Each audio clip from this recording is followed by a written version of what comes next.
अच्छा जी, अस्सलाम वालेकुम। हमारी डिस्कशन ओवरहेड के चैप्टर में पास पेपर क्वेश्चंस पे चल रही थी और कल हमने क्वेश्चन नंबर 7 एंड 18 कर लिया था, तो और 6 आपको कहा था घर से देखिएगा। तो बताइए जनाब, कल की डिस्कशन से और घर पे कोई क्वेश्चन आपने किए, रिवीजन की, उसमें कोई मसला मसाइल, कोई पॉइंट? जी भाई। हाँ जी, इलेक्ट्रिसिटी कॉस्ट हमारी प्रोडक्टिव आवर्स पे ही इस्तेमाल कैलकुलेट होनी चाहिए। ये आपको क्वेश्चन नंबर 6 में इशू आया। क्वेश्चन नंबर 6 में तो अच्छा, क्वेश्चन नंबर हमने कल 18 जो किया था ना, पहले मैं अगर आपको उस पर ले जाऊं तो क्वेश्चन नंबर 18 में उसने तो लिखा हुआ है इलेक्ट्रिसिटी कंजम्पशन पर आवर। यहाँ पर तुम कह सकते हैं भाई क्वेश्चन ने बताया नहीं प्रोडक्टिव आवर है या मेंटेनेंस में सेटिंग अप पे बिजली लगनी है, लेकिन क्वेश्चन नंबर 6 पे जाओ तो वहां पे तो उसने क्लियरली, अगर मुझे याद पड़ता है सही, तो उसने बताया हुआ है भाई। क्या हो गया, मेरे सिस्टम को थोड़ा गड़बड़ कर गया। क्वेश्चन नंबर 6 पे पहुंचने दे भाई, देर से पहुंचे। ये आ गया जी क्वेश्चन नंबर 6। तो क्वेश्चन नंबर 6 में उसने कहा वह है electricity used during production.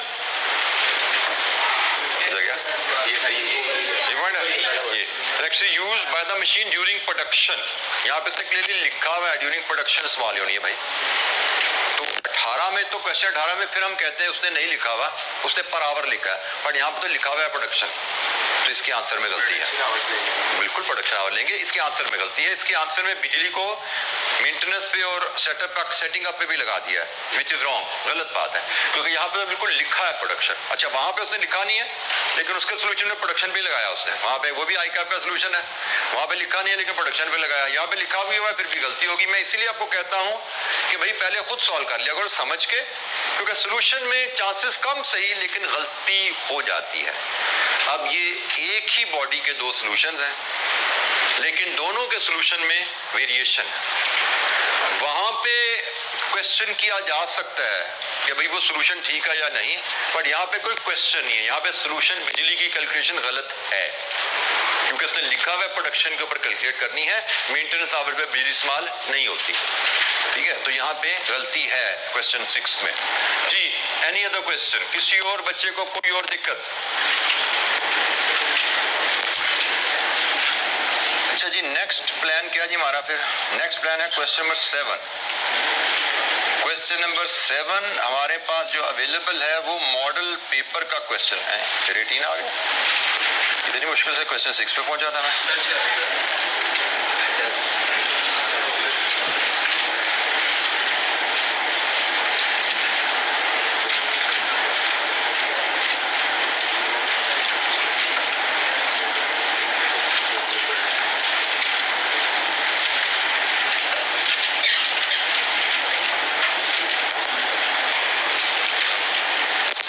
Question number 7 omega industries model paper का क्वेश्चन है जी। इसको देखते हैं। इसकी रिक्वायरमेंट हमारी है compute product wise actual overheads for alpha and beta. Part A, compute product wise actual overhead for alpha and beta 10 number. और prepare general entries to record applied production overhead and under over absorb production overheads. तो जनाब data पढ़ते हैं और फिर 1 bye 1 solve करते हैं दोनों पार्ट्स को। Omega Industries Limited (OIL) produces 2 products, alpha and beta. These products are processed through fabrication and finishing departments. Quality control and logistics department provide all the necessary support for the production.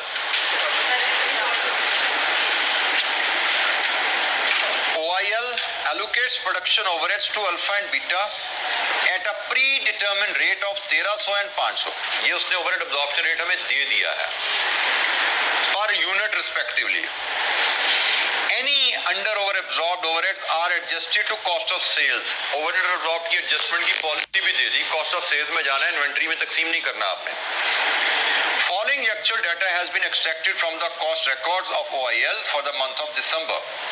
ये actual record हमें given है जी। Rupees in thousand में indirect labour की values है, department wise break हुई हुई है। फैक्ट्री रेंट है रुपीज इन थाउजेंड में, टोटल गिवन है। पावर है रुपीज इन थाउजेंड में, टोटल गिवन है। डेप्रिसिएशन प्लांट की है रुपीज इन थाउजेंड में, टोटल गिवन है। And then we have some other information जो कि बेसिकली हमारी बेसिस होंगी इन जॉइंट कॉस्ट की तकसीम की। ये तीन कॉस्ट हमारी जो है ये जॉइंट है, इनकी तकसीम के लिए ये बेसिस हमें गिवन है। एंड देन इसके बाद service provided by quality control department 1, 2 को सर्विस दी है, लॉजिस्टिक्स ने 1, 2, 3 को सर्विस दी है। 8,000 units of alpha and 10,000 units of beta were produced during the month of December. ये है जी कहानी, और बीच में ये hours work for alpha and beta, ये सारा डाटा है। हमसे कहा क्या गया है, product wise actual overheads for alpha and beta. Product wise actual overheads for alpha and beta. हम काम शुरू कैसे करेंगे? सबसे पहला काम, ये तो एलोकेशन हुई हुई है, 1, 2, 3 कॉस्ट की अपोर्शनमेंट करते हैं। अपोर्शनमेंट करने से हमारे ओवरहेड्स चारों डिपार्टमेंट में तकसीम हो गए। उसके बाद बारी आएगी रीअपोर्शनमेंट की। सर्विस डिपार्टमेंट्स का केस दिया हुआ है और यह केस नंबर 2 है। Only one service department is serving the other. Reapportionment हुई, सारे एक्चुअल ओवरहेड्स प्रोडक्शन डिपार्टमेंट में आ गए। इसके बाद अब हमने प्रोडक्शन डिपार्टमेंट से प्रोडक्ट्स में इसको तकसीम करना है। उसके लिए बेसिस हमें ये दी हुई है।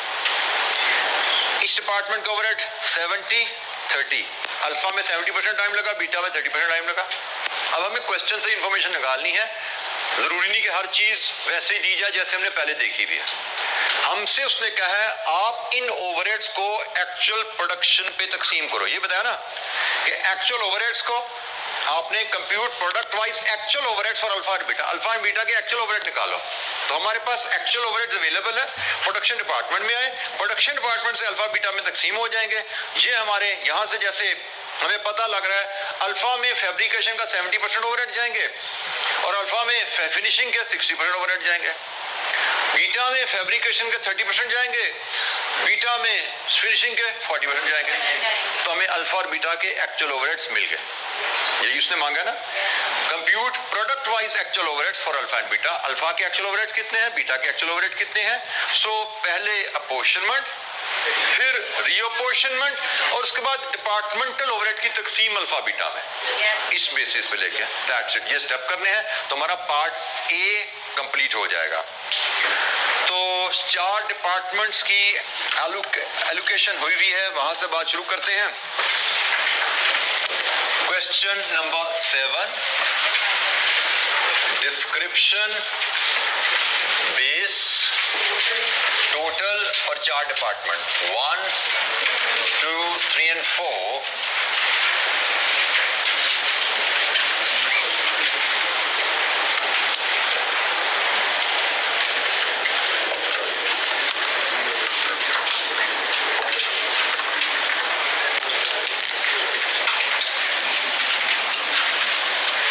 क्वेश्चन नंबर 7 का पार्ट ए है पहले जनाब, 7 का पार्ट ए है।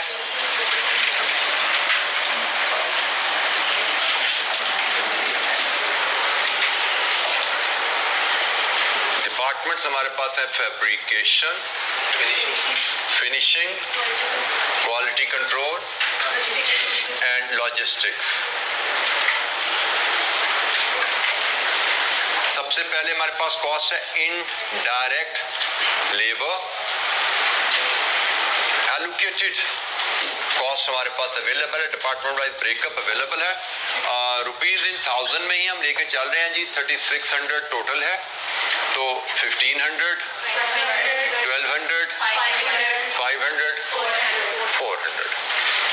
फिर फैक्ट्री रेंट है, फैक्ट्री रेंट टोटल कॉस्ट 2000 है। Then we have power, total cost 1200 है।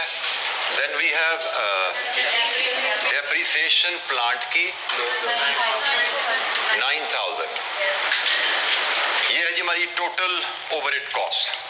अब हमें इनकी बेसिस लेके इन कॉस्ट को डिपार्टमेंट्स में अपोर्शन करना है। If you look at the information, factory rent की base floor area square feet, power की base kilowatt hour, depreciation plant की बेस कॉस्ट ऑफ प्लांट। ठीक है जी, factory rent square feet, power kilowatt hour और depreciation plant cost of plant. लीजिए जी, basis आपके सामने अवेलेबल है, वर्किंग बनाइए, कॉस्ट को तकसीम कीजिए और शेयर कीजिए अपोर्शन्ड वैल्यू। जॉइंट कॉस्ट को अपोर्शन करके वैल्यूज शेयर कीजिए।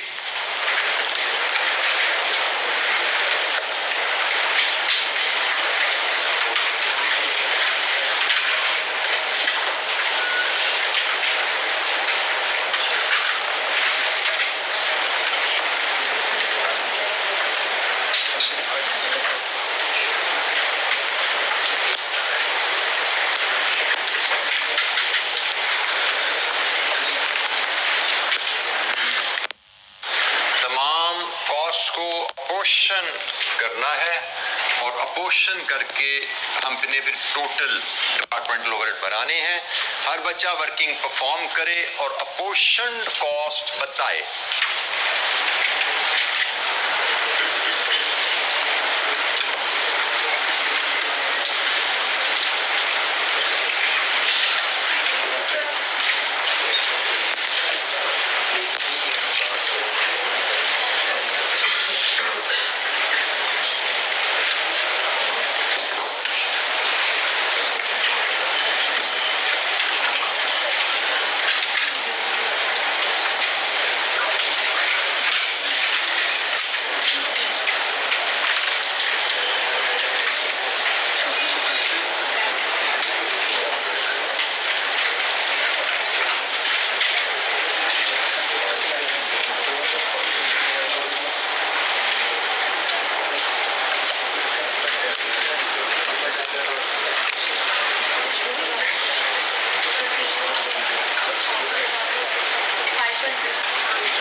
Depreciation,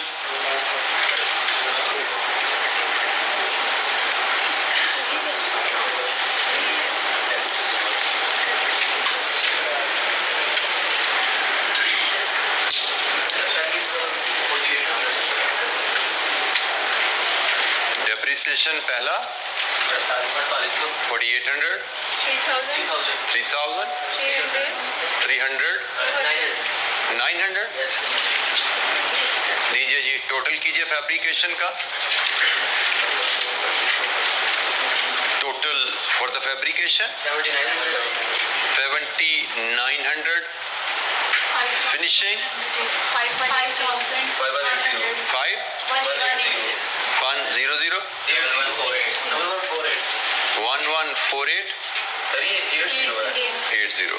5180 जी 1572। लीजिए जी, अपोर्शनमेंट के बाद हमारे पास डिपार्टमेंटल ओवरहेड्स की फिगर आ गई। हमने एक कॉस्ट एलोकेटेड हमें गिवन थी, 3 कॉस्ट को हमने जॉइंट कॉस्ट ही हमने सूटेबल बेस लेके अपोर्शन कर लिया। अब बारी है रीअपोर्शनमेंट की। तो पहले किस डिपार्टमेंट की कॉस्ट रीअपोर्शन होगी? पहले किसकी होगी?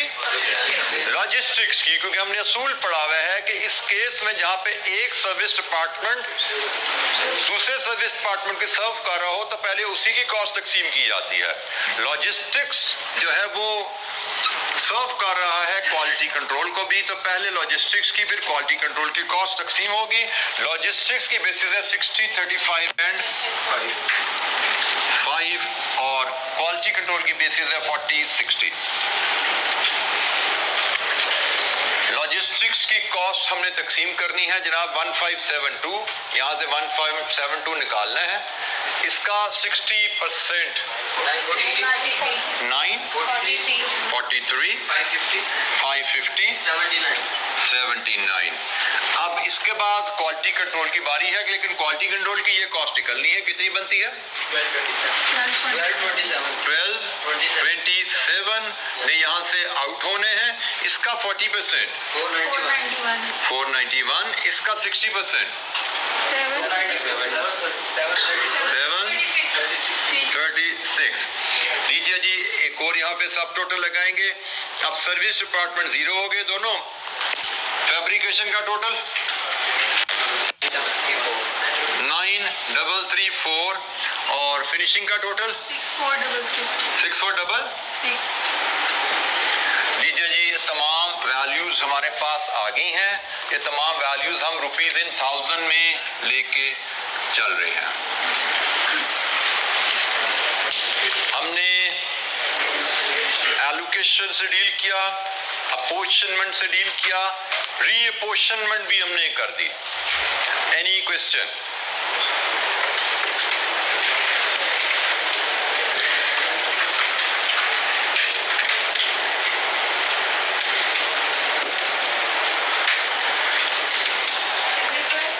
जी बेटा,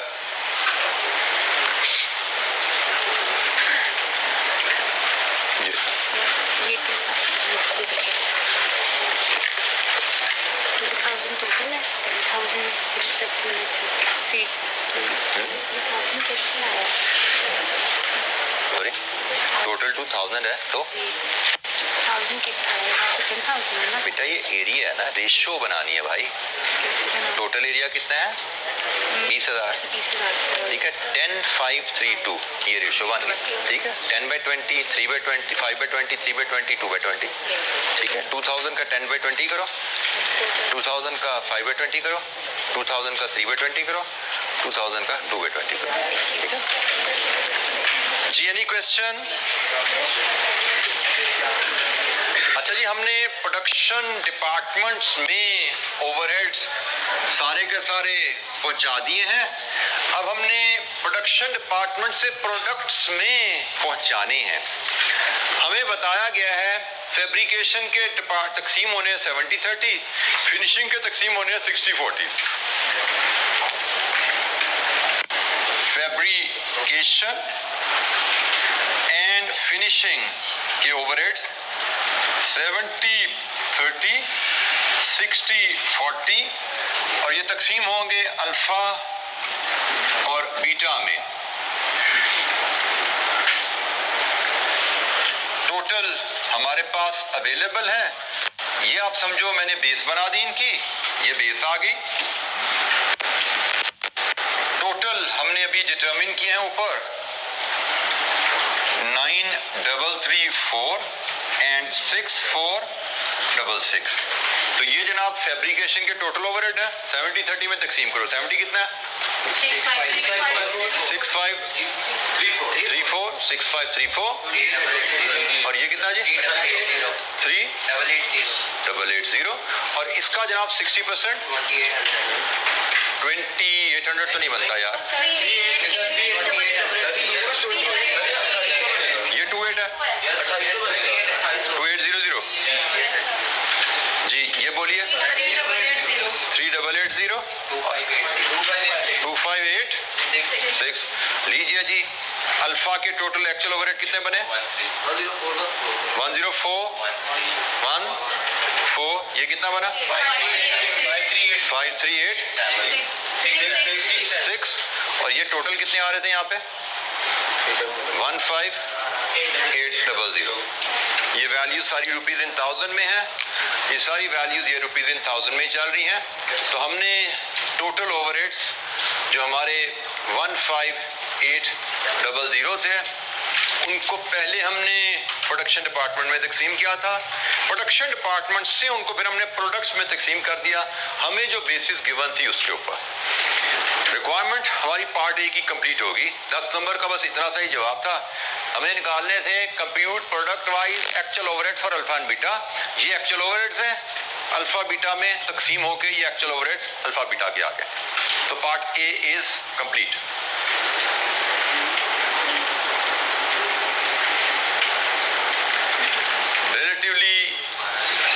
सिंपल एरिया है ओवरहेड का। इसके क्वेश्चन नॉर्मली आसान ही हमें आते हैं जब भी आते हैं। बेसिक फॉर्मेट्स हैं, बेसिक कैलकुलेशन के प्रिंसिपल्स हैं जिन पे सवाल हमारे हल हो रहे होते हैं। कोई नई चीज आ भी जाए, जैसे ये नई चीज थोड़ी सी आई तो उसने ओवरहेड्स का ऑप्शन रेट नहीं मांगा, उसने ओवरहेड्स को प्रोडक्ट में तकसीम करने को कह दिया, तो बेस बड़ी आसानी से हमें अवेलेबल थी, हमने आसानी से तकसीम कर दिया। क्वेश्चन में इंफॉर्मेशन अवेलेबल थी, उसी को यूज करके हमने ओवरहेड्स को प्रोडक्ट्स में तकसीम कर दिया।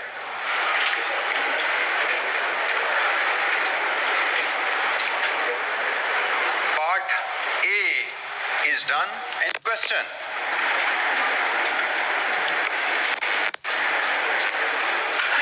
पार्ट बी है prepare journal entries to record applied production overheads and under over absorb production overheads. Applied overhead की एंट्री क्या होती है, मतलब ओवरहेड एब्जॉर्ब की एंट्री क्या होती है? जब ओवरहेड एब्जॉर्ब करते हैं क्या एंट्री डालते हैं भाई? डेबिट क्या होता है? Work in process debit, credit होता है एफओएच। बिल्कुल ठीक हो गया। तो जनाब उसने कहा ये ओवरहेड एब्जॉर्ब की एंट्री डालो, तो वर्क इन प्रोसेस डेबिट करना है और एफओएच क्रेडिट करना है किस अमाउंट से? ओवरहेड एब्जॉर्ब्ड की अमाउंट से। तो हम पार्ट बी की बात करते हैं जी। पार्ट बी हमने कहा जी हमारी एंट्री पहली डलेगी, वर्क इन प्रोसेस डेबिट होगा। अच्छा यहाँ पे हम एक काम और भी कर सकते हैं, क्योंकि हमारी कितनी प्रोडक्ट्स बन रही हैं? दो। जिस तरह हमने कहा था ऑर्डर्स अलहदा होते हैं तो हर ऑर्डर का वर्किंग प्रोसेस अलहदा बनता है, इसी तरह जब प्रोडक्ट अलहदा है तो हर प्रोडक्ट का वर्किंग प्रोसेस भी अलहदा होना चाहिए। तो हम वर्किंग प्रोसेस अल्फा और वर्किंग प्रोसेस बीटा अलहदा अलहदा कर सकते हैं। Working process alpha, working process beta और क्रेडिट एफओएच। डिस्क्रिप्शन आपको पता है देना जरूरी है। बहरहाल हम ओवरहेड एब्जॉर्ब हो रहे हैं, डेबिट क्रेडिट।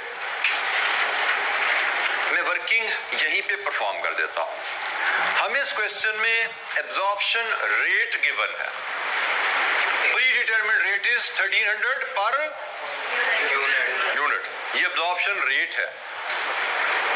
500 पर यूनिट, ये एब्जॉर्प्शन रेट है। तो एब्जॉर्प्शन रेट से ओवरहेड एब्जॉर्ब बनाने का क्या तरीका है? Actual activity into OR. तो जब ओआर पर यूनिट है तो एक्चुअल एक्टिविटी से मुराद एक्चुअल प्रोडक्शन, एक्चुअल यूनिट्स। अगर ओआर पर आवर होता है तो एक्चुअल एक्टिविटी से मुराद एक्चुअल आवर्स। ठीक है, तो हमारा ओआर चूंकि पर यूनिट है तो यहां से ओवरहेड एब्जॉर्ब बनाने का तरीका है एक्चुअल प्रोडक्शन इनटू ओआर। तो जनाब अल्फा की प्रोडक्शन कितनी है? एक्चुअल अल्फा की प्रोडक्शन है 8000 और अल्फा का रेट है 1300 रुपीज इन 1000 में 10400। ये जनाब अल्फा का ओवरहेड एब्जॉर्ब होगा। और बीटा का प्रोडक्शन है 10000 और रेट है 500। तो जनाब कितना? 5000 और ओवरहेड को क्रेडिट जाएगा 15400। ये ओवरहेड एब्जॉर्ब्ड रिकॉर्ड होगी। Overhead absorbed debit working process alpha, debit working process beta, credit FOH account. इसको हम एफओएच कंट्रोल अकाउंट भी अक्सर लिख देते हैं, एफओएच कंट्रोल अकाउंट भी लिख देते हैं इसको। तो कोई फर्क नहीं है, फैक्ट्री ओवरहेड अकाउंट कह दो, फैक्ट्री ओवरहेड कंट्रोल अकाउंट कह दो, कोई फर्क नहीं है। सर जी भाई, जब आपने कहा था अगर कंपनी दो प्रोडक्ट्स बना रही हो तो हम लेबर आवर्स की बेस पे उसका ओआर कैलकुलेट करते हैं, यहाँ पे तो पर यूनिट की बेस पे होता है। लेबर आवर की बेस पे हम ओवरहेड एब्जॉर्प्शन रेट बनाते हैं, तो क्या लेबर आवर की बेस पे ओवरहेड एब्जॉर्प्शन बना के उसको हम पर यूनिट में कन्वर्ट नहीं कर सकते? कैसे करेंगे? जितने यूनिट्स पे जितने labour hours per hour into rate per our into hours per unit, तो पर यूनिट बन जाता है। ठीक है। और कॉस्ट अकाउंटिंग में मैं फिर आपको बात बता दूं, एक चीज है हमने जो चीज किताबों में पढ़ ली, असूल सीख लिए, और फिर एक चीज होती है जो सवाल में लिखी चीज आ गई। तो जिद नहीं लगानी कि सर ने ये बताया था तो यहाँ पे ये क्यों आ गया ऐसी की तैसी। जो सवाल में आगा प्रिवेल वही करेगा, सही वही है उस वक्त। ठीक है। तो वैसे तो हमें पता है बराबर से पर यूनिट जाया जा सकता है, लेकिन ना भी पता हो तो जो सवाल में लिखा है हमने उसी को सही मान के चलना है। हमने जो भी पढ़ा था बात की बात है, उसकी हमें जरूरत पड़ेगी हम इस्तेमाल करेंगे। जब सवाल में कुछ बता दिया फिर अपना नॉलेज वहां पे नहीं लगाना हमने, जिस बारे में सवाल में इंफॉर्मेशन आ गई। ये कहानी होगी हमारी एब्जॉर्प्शन की। अब बताइए ओवरहेड्स आर ओवर एब्जॉर्ब्ड और अंडर एब्जॉर्ब्ड। ये एब्जॉर्प्शन है और ये एक्चुअल है। एक्चुअल 15,800, एब्जॉर्ब हुए 15,400, under absorb. Actual overheads FOH count को डेबिट हुए में 15,800, एब्जॉर्ब्ड ओवरहेड एफओएच काउंट को क्रेडिट हो गए। एफओएच अकाउंट को क्रेडिट कम हुआ है, अब हमें अंडर एब्जॉर्ब्ड ओवरहेड को एडजस्ट करना है, तो हमें एफओएच अकाउंट को क्रेडिट करना है। कितनी अमाउंट से? 15,800 माइनस 15,400, 400 से। और इसे कहाँ जाना है? लीजिए, ये हमारे अंडर एब्जॉर्ब्ड ओवरहेड्स है। Under absorbed overhead adjusted 400। 15,800 हमारे एक्चुअल ओवरहेड्स हैं, 15,400 हमने ओवरहेड एब्जॉर्ब किए हुए हैं।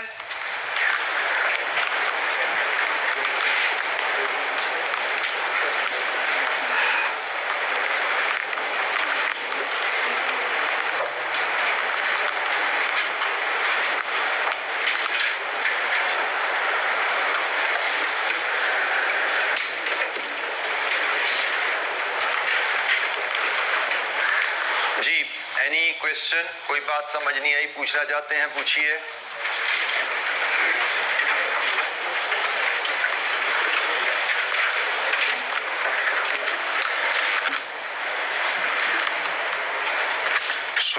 दो एंट्रीज, तो गालबन 2 मार्क्स की, एक एंट्री 1 मार्क की। कहानी इसकी खत्म हुई यहाँ पे।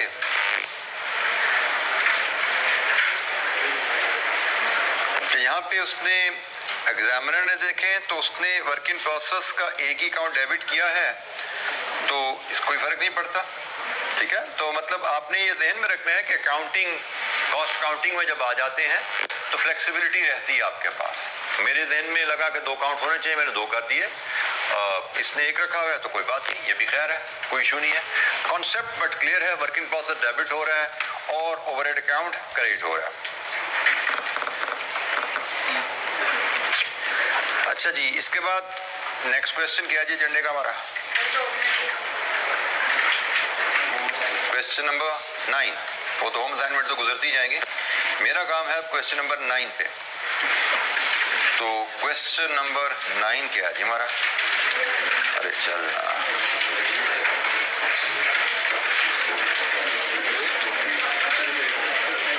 जायका limited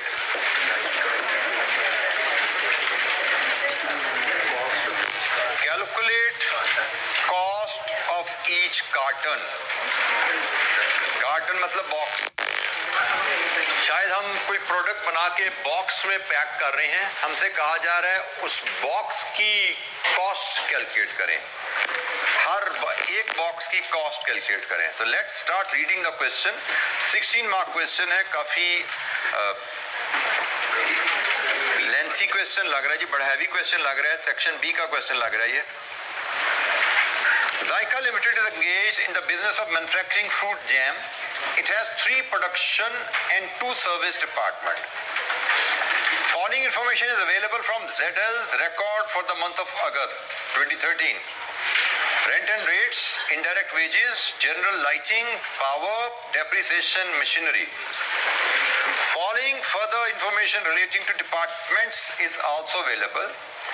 Direct wages 3 production department, 2 service department में कितनी लगी। पावर कंज्यूम्ड किलोवाट आवर्स के हिसाब से डिपार्टमेंट में कितनी कंज्यूम हुई। फ्लोर एरिया हर डिपार्टमेंट का कितना है। लाइट पॉइंट्स हर डिपार्टमेंट में कितने हैं। प्रोडक्शन आवर्स प्रोडक्शन डिपार्टमेंट में कितना काम हुआ। लेबर आवर्स पर बोतल कितनी लग रही है और cost of machinery her department में कितनी है।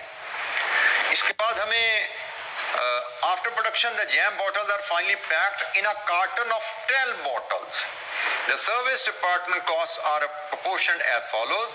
Storage department की cost 1, 2, 3 production department, distribution को भी जा रही है और distribution department की cost सिर्फ production department को जा रही है। Raw material and packing material cost of ₹36 and labor cost of 25 is incurred on each bottle. अच्छा जी, हमसे कहा क्या गया है, कॉस्ट ऑफ ईच कार्टन बताइए, एक कार्टन की कॉस्ट बताइए। एक कार्टन में कितनी बॉटल्स होती हैं? 12 बॉटल, मतलब हमें 12 जैम की बॉटल्स की कॉस्ट चाहिए, ऐसे।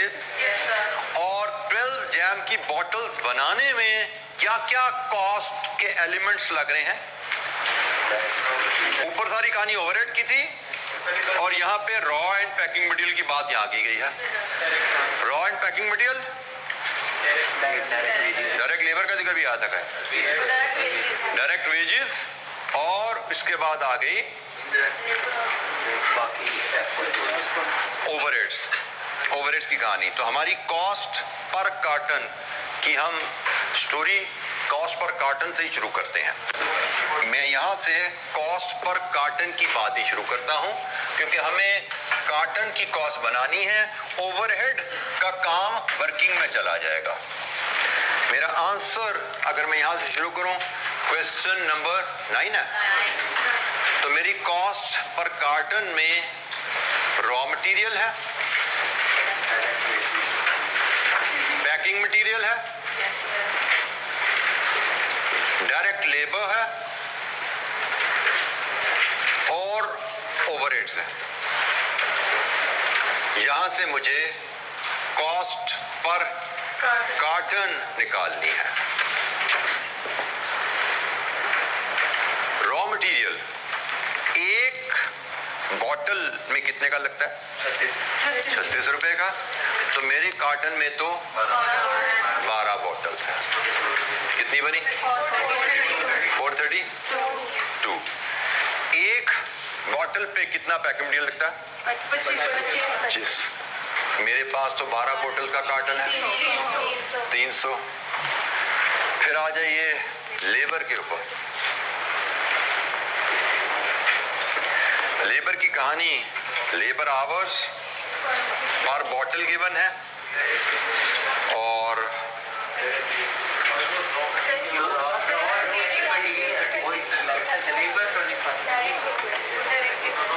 क्या जी, raw and packing material of 36 and labour cost of 25। ये माय मिस्टेक।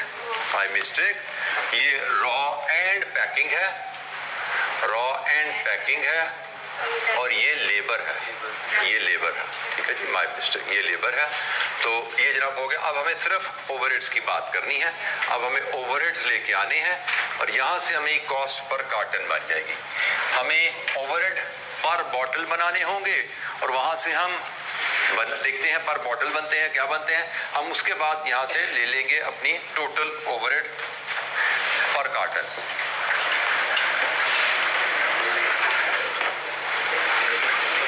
और ये ओवरहेड के लिए अब हम वर्किंग पे चले जाएंगे, क्योंकि हमारा आंसर था cost per carton. Cost per carton के लिए अब हमें ओवरहेड का जो डाटा चाहिए वो हम अब वर्किंग से हैंडल करेंगे।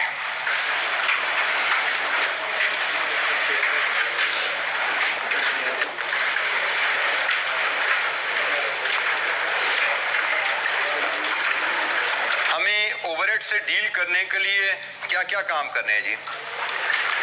सबसे पहला स्टेप है 1 2 3 4 5, ये 5 कॉस्ट है। इनको हमें डिपार्टमेंट में अपोर्शन करना है। रेंट एंड रेट्स की बेस उठाएंगे आप, floor area. Rent and rate की बेस है फ्लोर एरिया। इनडायरेक्ट वेजेस की बेस,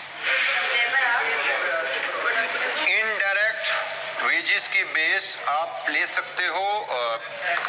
लेबर आवर्स तो हमारे पास अवेलेबल नहीं है, शायद प्रोडक्शन आवर्स,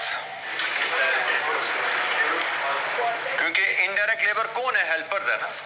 हेल्पर्स का ताल्लुक लगता है शायद प्रोडक्शन आवर्स से ज्यादा बेहतर है। जनरल लाइटिंग के लिए उसने लाइट्स पॉइंट्स दिए हुए हैं।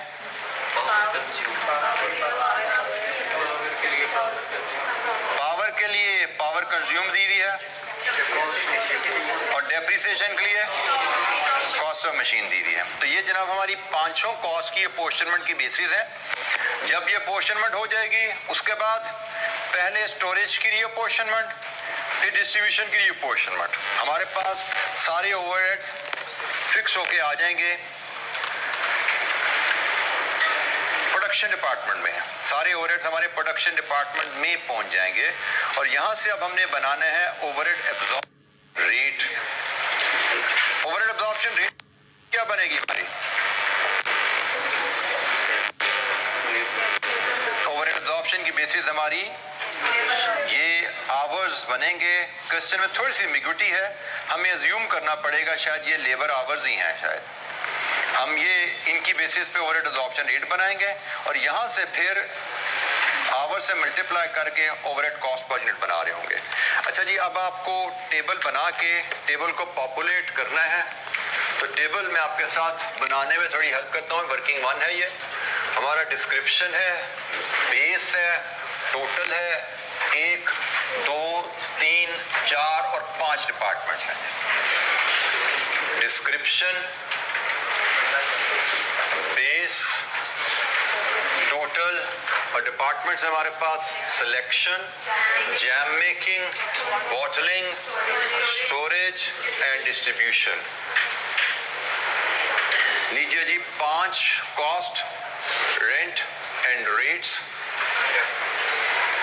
इनडायरेक्ट वेजेस,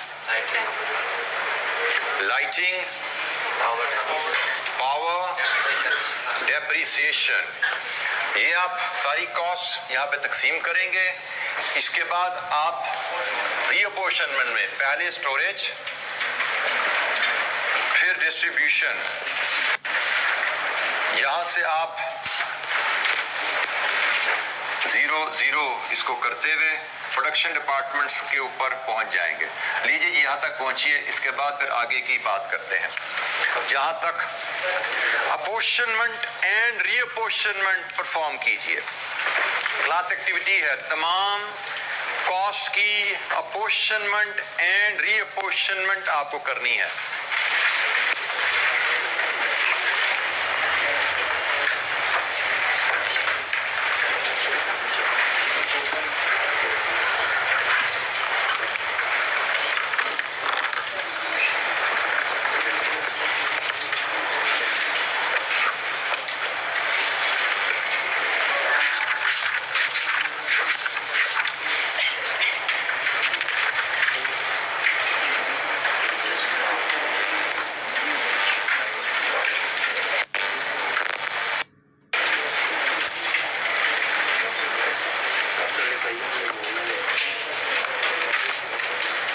अच्छा, इस सवाल में एक प्रॉब्लम है, इस सवाल में एक एरर है जी।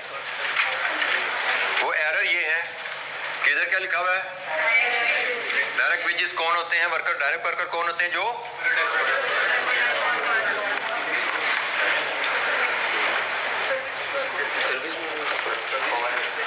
सर्विस डिपार्टमेंट में भी उसने डायरेक्ट वेजेस डाल दिया। तो ये क्वेश्चन की एक एरर है, ये क्वेश्चन में एक एरर है। डायरेक्ट वर्कर तो वो होते हैं जो प्रोडक्ट बनाते हैं, और प्रोडक्ट तो बनती है प्रोडक्शन डिपार्टमेंट। तो यहाँ पे बेशक उसने यहाँ पे डायरेक्ट वेजेस इसके सामने लिख दिया, बट वी शुड अंडरस्टैंड कि भाई सर्विस डिपार्टमेंट में डायरेक्ट वेजेस नहीं होती, ये ओवरहेड का हिस्सा है, ये इनडायरेक्ट वेजेस समझे जाएंगे। तो यहाँ पे एक आइटम आपको ऐड कर देनी है, वेजेस। मैं इसको डायरेक्ट वेजेस लिखते हैं, मुझे तो शर्म आती है, मैं डायरेक्ट वेजेस नहीं लिखता, मैं यहाँ पे सिर्फ वेजेस लिख देता हूँ। तो यहाँ पे 8,000, 20,000 और ये 20,000, ये एलोकेटेड हमें गिवन है, ठीक है। ये वेजेस हमें एलोकेटेड अवेलेबल है, बाकी कॉस्ट हम तकसीम कर देंगे, तो ये एलोकेटेड अवेलेबल है। ये एक एरर है इस क्वेश्चन की, तो बहरहाल हमने इसको पॉइंट आउट करके मैंने आपको सपोर्ट कर दिया। अब आगे चलिए।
तकसीम की बेस हमने ली area which is square feet, तो क्या बन रही है तकसीम जी?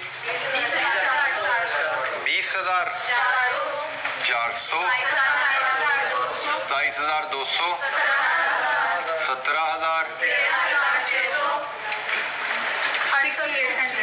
6,800। इनडायरेक्ट वेजेस की हमने बेस ले ली प्रोडक्शन आवर्स। यहाँ पे आईकैप का सोल्यूशन में इसकी बेस डायरेक्ट वेजेस ली गई है। That can be considered as a base, लेकिन यहाँ पे सिर्फ ये कंफ्यूजन, ये डायरेक्ट वेजेस यहाँ की वजह से कंफ्यूजन पड़ी है, but that can be considered as the base, क्योंकि इसमें एक आइडिया ये भी होता है कि जो इनडायरेक्ट वर्कर है वो बेसिकली डायरेक्ट वर्कर के हेल्पर के तौर पे काम कर रही होती है ना, तो हम डायरेक्ट वर्कर्स की वेजेस से उसको लिंक कर सकते हैं, लेकिन हम उसको प्रोडक्शन आवर से भी लिंक कर सकते हैं। क्योंकि मैं इसको इस अंदाज से देखता हूं कि जो सर्विस डिपार्टमेंट के इनडायरेक्ट वर्कर्स तो ये हो गए हैं, तो बाकी जो इनडायरेक्ट वर्कर्स हैं वो प्रोडक्शन डिपार्टमेंट के हैं। प्रोडक्शन डिपार्टमेंट के इनडायरेक्ट वर्कर्स हम प्रोडक्शन आवर की बेसिस पे डाल रहे हैं, तो this can be considered as an alternative solution ICAP आईकैप ने किया उसके। जी इनडायरेक्ट वेजेस तकसीम कीजिए 13282 3099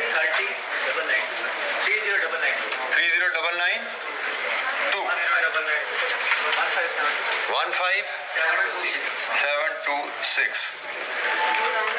लाइटिंग के लिए लाइट पॉइंट्स हैं, लाइटिंग की बेसिस इज लाइट पॉइंट्स।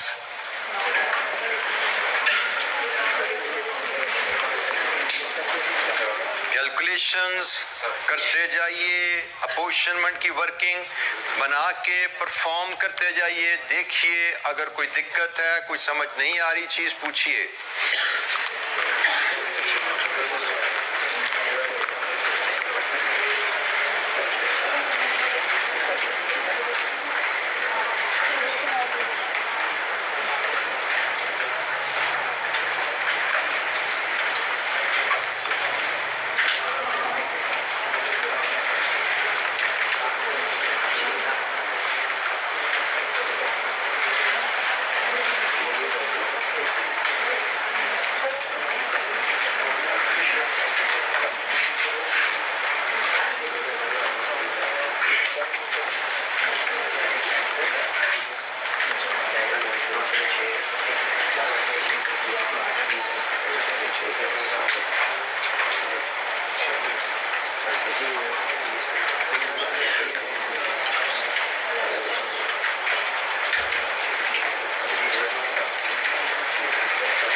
आपकी वैल्यूज फर्क में जो मैंने मुझे लिखवाई है उससे फ़र्क है आपकी?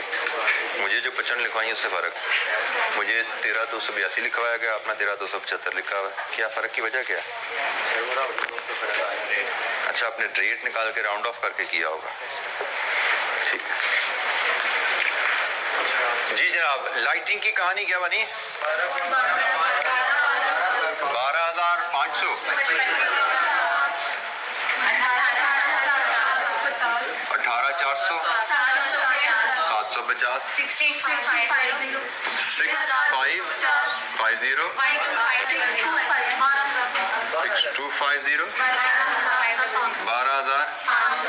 12,500 जी। इसके बाद है पावर, और पावर की बेस है किलोवाट आवर।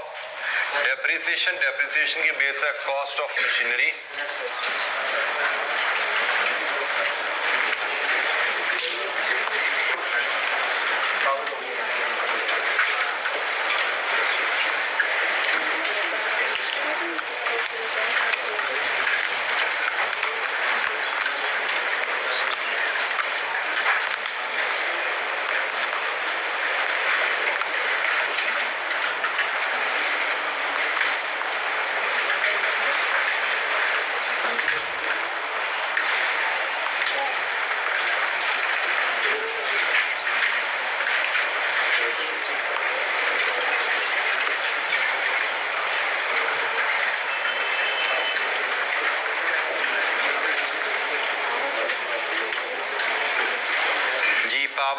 रीडिंग क्या है? 15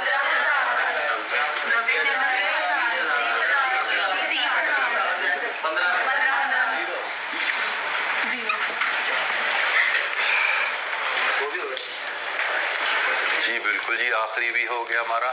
तो जी आखिरी क्या है?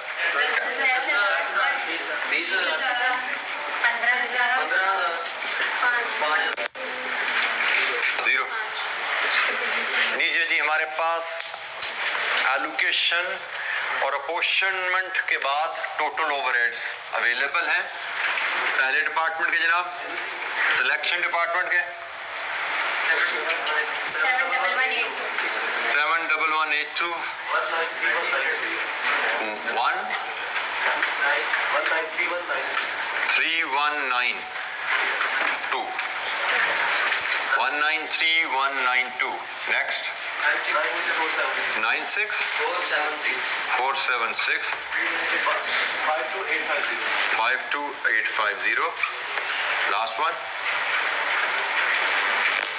39300।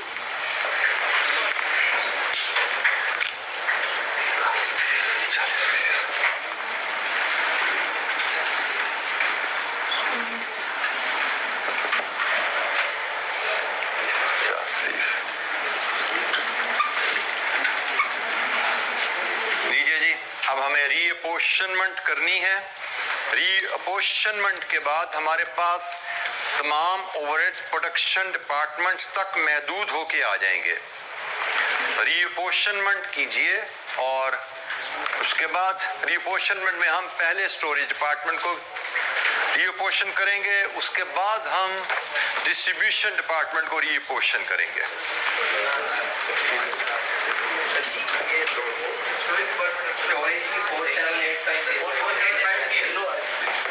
ये 47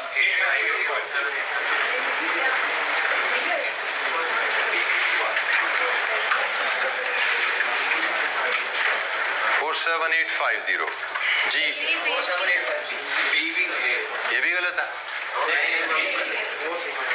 ये तो ठीक लग रहा जी। पहले आप स्टोरेज को अब यहाँ से निकालेंगे 47850।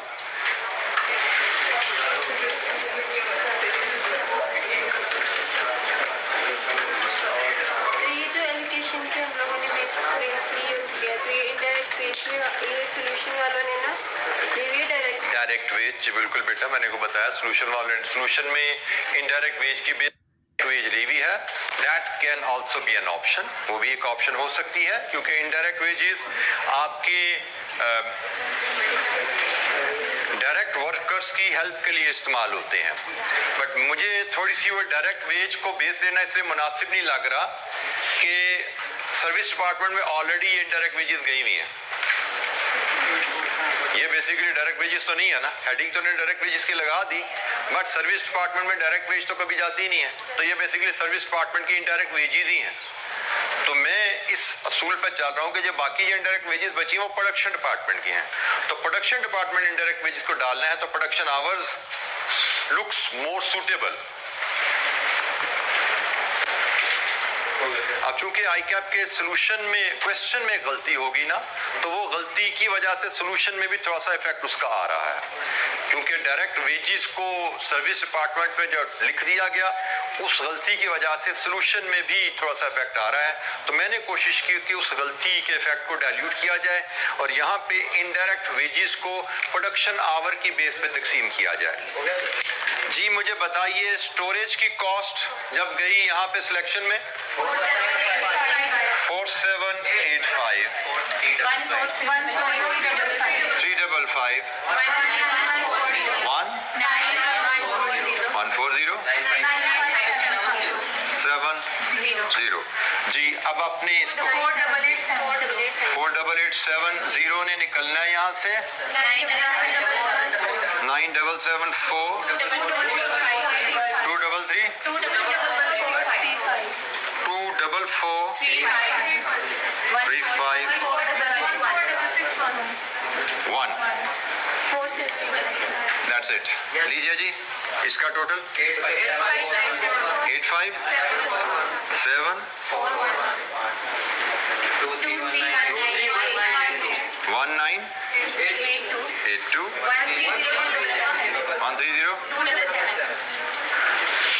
हमारे पास डिपार्टमेंटल ओवरहेड्स आ गए हैं। तमाम के तमाम प्रोडक्शन ओवरहेड्स हमने डिपार्टमेंट्स तक महदूद कर दिए हैं। अब जब डिपार्टमेंट्स तक ओवरहेड महदूद हो जाते हैं, इसके बाद अगला स्टेप होता है सूटेबल बेस की सिलेक्शन और ओएआर की डिटर्मिनेशन। तो सूटेबल हम यहाँ से जो ले सकते हैं प्रोडक्शन आवर्स, जो कि लेबर आवर्स में ही हम इसको समझेंगे कि लेबर आवर्स ही हैं शायद। ये प्रोडक्शन आवर्स हैं, ये हमारे पास बेस अवेलेबल है।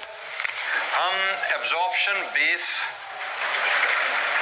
यहाँ पे लेके आते हैं जो कि प्रोडक्शन आवर्स के नाम से हमें दिए गए हैं। सिलेक्शन के हैं 1533, 3577, 1815। तो जनाब ये आपके पास बेस के लिए जो आवर्स अवेलेबल हैं, इनसे डिवाइड करें और आपको मिलेगा ओवरहेड एब्जॉर्प्शन रेट पर प्रोडक्शन या लेबर आवर। जी ये ऊपर डाटा सारा हमारा रुपीस में ही चलता आ रहा है ना, रुपीस में ही है जी। बोलिए रेट क्या आ रहा है यहाँ पे? 55.93, 64.85, 71.77। हर डिपार्टमेंट का overhead absorption rate per hour मिल गया। 3 डिपार्टमेंट्स हैं, तीनों डिपार्टमेंट पे ओवरहेड हमारे इनकर हो रहे हैं।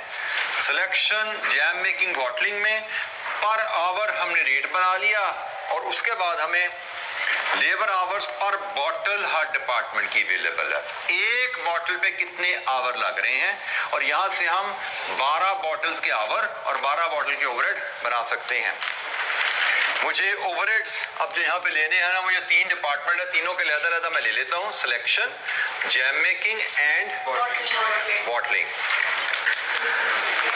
सिलेक्शन में एक बॉटल पे लगते हैं 0.1, 12 बॉटल पे लगेंगे इतने आवर्स और रेट हमारा क्या है? 55.93। तो कितने ओवरहेड है? 1 2 डेसिमल तक जाइए, इससे आगे जाने की जरूरत नहीं है। जैम मेकिंग में पर बॉटल 0.25, 12 बॉटल एक बॉक्स में, टोटल आवर्स इंटू 64.85, 194.55। बॉटलिंग में 0.15 एक बॉटल पे लगते हैं। हमारे पास बॉक्स में है, कार्टन में है 12 बॉटल, 71.77, 118। लीजिए जी, सम कीजिए। ये है cost of a carton 1122.85। 2 decimal तक लिख रहा था सारी वैल्यू, तो ये भी 2 डेसिमल तक ही आएगी। Any question? यहाँ पे जो चीज आपको एक समझनी है कि आपको एग्जामिनर जब भी कोई क्वेश्चन देता है, हर क्वेश्चन में वो कोई ना कोई ऐसी चीज डाल सकता है जो आपके लिए अनदेखी हो। बट अनदेखी चीज का मतलब ये नहीं है कि वो इम्पॉसिबल है, अनडूएबल है। जैसे पिछले सवाल में उसने आपको एक्चुअल ओवरहेड्स को, डिपार्टमेंटल ओवरहेड को सीधा प्रोडक्ट्स में तकसीम करवा दिया था, तो हमें कोई दिक्कत नहीं हुई। हमने ओवरहेड्स को जो उसने रेशो 70-30, 60-40 दी, उसमें तकसीम कर दिया। यहाँ पे उसने थोड़ी सी चालाकी की कि उसने हमसे कहा जी कॉस्ट पर यूनिट नहीं, कॉस्ट पर कार्टन बताओ। और कॉस्ट पर कार्टन में उसने कहा जी 12 बॉटल्स का एक कार्टन बनता है। तो मुझे लगता है हमें यहाँ पे सिर्फ ये 12 के अलावा कॉस्ट पर यूनिट डिटरमिन करने का रेफरेंस है, कोई चैलेंज नहीं है। ये रॉ मटेरियल पैकिंग की कॉस्ट है, ये लेबर की कॉस्ट है, ये ओवरहेड्स है 3 डिपार्टमेंट, वहां से हमने एब्जॉर्प्शन रेट बनाया और पर यूनिट को सिंपली 12 से मल्टीप्लाई करके निकाल लिया। हम ये भी कर सकते थे कि हम ये 12 सारा यहाँ से खत्म करते सीधा यहाँ पे आके 12,000 दे देते। हम ऐसे भी कर सकते थे, जिसका मर्जी प्रेजेंट कर दे, कोई फर्क नहीं पड़ता। एक बॉटल की कॉस्ट बनाते, एंड में 12 से मल्टीप्लाई कर देते, तो वही बात बन जानी थी। सो क्वेश्चन में थोड़ी बहुत वेरिएशन आने से हमें वरी नहीं करना। मैंने आपको पहले बोला हुआ कि अगर आपको क्वेश्चन में कोई नई चीज नजर आती है, इसका मतलब ये नहीं कि वो नहीं हो सकती, इसका मतलब है you need to read it one more time. आम क्वेश्चन, देखा वाला क्वेश्चन 2 दफा में समझ आ जाता है। अनदेखा क्वेश्चन है, कोई नई चीज आ गई है, 3री दफा पढ़ लो। कोई एक पॉइंट ज्यादा ही ट्रिकी है, उस पॉइंट को 4थी दफा पढ़ लो। पूरा सवाल 4 दफा पढ़ना जरूरी नहीं होता, लेकिन कोई ट्रिकी पॉइंट है, उस पॉइंट को 4थी दफा पढ़ लो, समझ आ जाएगा। ना समझ आएगा तो भी हल है ना हमारे पास, क्या करेंगे? असम्पशन लेके जहां छोड़ेंगे उसकी, तो मिट्टी डालो। नहीं समझ आता ना, सही 1 नंबर 2 नंबर ही होगा ना। कोशिश की 2 दफा 3 दफा 4 दफा पढ़ा, समझ आ जाएंगे तो 2 नंबर ले लेंगे, नहीं समझ आई तो छोड़ देंगे। 2 नंबर छोड़ो, बाकी 13 ले लो, बाकी 12 ले लो, कोई मसला नहीं है। एक्सीलेंट स्कोर होता है, 14 में से 12 ले लेना, 15 में से 12 ले लेना। जी एनी क्वेश्चन? जी बेटा। वर्किंग कौन सी की हमने यहाँ पे जो शो की? बेटा मैंने आपको कहा कि इसकी गाइडलाइन लेनी है ना, तो यहाँ से ले लिया करो, मुझसे ना पूछो। यहाँ पे देखो, यहाँ पे उसने वर्किंग शो की है, तो मुझे लगता है शायद नहीं की ना, क्या की भी है? नहीं, कोई भी नहीं शो की, सिर्फ बेस लिखी है। ये पूरा जवाब हमारे सामने आ रहा है जी, ठीक है। यहाँ से शुरू हुआ और यहाँ पे खत्म हो गया। तो यहाँ से हम समझ सकते हैं कि एग्जामिनर वर्किंग इस तरह की वर्किंग शो नहीं कर रहा, अपॉर्चनमेंट की वर्किंग शो नहीं कर रहा। तो आपको किसी भी बारे में गाइडेंस चाहिए, आप एग्जामिनर के सॉल्यूशन से गाइडेंस ले सकते हो कि हमें प्रेजेंटेशन में क्या वर्किंग दिखानी है, क्या नहीं दिखानी। तो यहाँ से नजर आ रहा है कि एग्जामिनर अपॉर्चनमेंट की वर्किंग नहीं कर रहा, वो नहीं दिखा रहा, उसने सिर्फ बेस लिख दिया और बाकी कैलकुलेटर पे कैलकुलेट करके डाल दिए। तो हम भी ऐसा कर देंगे, कोई मसला नहीं, शो कर दें, हर्ज भी कोई नहीं है। लेकिन मुझे लगता है कि हमें एफिशिएंसी से चलना है, तो इस तरह की गाइडलाइन को हम अपनी लर्निंग का हिस्सा बना लें कि हमें अपॉर्चनमेंट की वर्किंग नहीं देनी। सीखने के लिए, कमांड हासिल करने के लिए हम जरूर करें। जब ग्रिप में आ जाए चीजों को, हम कमांड के साथ एरर फ्री होकर हैंडल करने के काबिल हो जाए, then we can skip working. लेकिन ऐसा ना हो कि वर्किंग ना करने की वजह से हमारी एरर आनी शुरू हो जाए। जब कमांड हमारी है डाटा हैंडलिंग पे, only then we should skip working. जब हम फुल कॉन्फिडेंट है कि हम वर्किंग के बगैर भी एरर फ्री वैल्यूज लाते हैं, फिर हम वर्किंग को स्किप करेंगे। जी बेटा, बेटा असाइनमेंट में अब हम, मेरा अगर प्लान देख लो आप, एक बार देखिएगा जरा बोर्ड पे। मैंने आज आपसे क्वेश्चन नंबर 7 डिस्कस किया, क्वेश्चन नंबर 9 डिस्कस किया, ठीक है जी। मैंने 2 क्वेश्चन यहाँ पे ऑलरेडी, आप समझो होम असाइनमेंट के मार्क आपके नजर आ रहे हैं। हम यहाँ तक पहुँच गए हैं 19 तारीख को। तो कल का एजेंडा जो यहाँ नजर आ रहा है, मेरे पास 2 क्वेश्चन है। ये 2 क्वेश्चन हम करेंगे तो कल का दिन हमारा खत्म होगा और ये चैप्टर मेरी तरफ से खत्म है। उसके बाद जितने क्वेश्चन इस चैप्टर में, वो सारी आपकी होम असाइनमेंट में है। अच्छा, होम असाइनमेंट में एक चीज ध्यान में रखिए, अक्सर बच्चों का दिल करता है कि चैप्टर खत्म हुआ, उस चैप्टर के सारे सवाल एक ही सीटिंग में कर लें। ये जरूरी नहीं होता। मैंने यहाँ पे जैसे 3-4 क्वेश्चन आपको दिए हैं अनसीन, तो शायद आप 3-4 के अलावा 1-2 और कर लो। बाकी मेरा दिल चाहेगा कि आप जब आप टेस्ट के लिए पढ़ाई करो, रिवीजन करो चैप्टर की, 2 सवाल तब कर लेना, नहीं अनसीन। फिर जब टर्म टेस्ट के लिए पढ़ाई करो, जो 1-2 सवाल बच जाएंगे वो उस वक्त कर लेना अनसीन।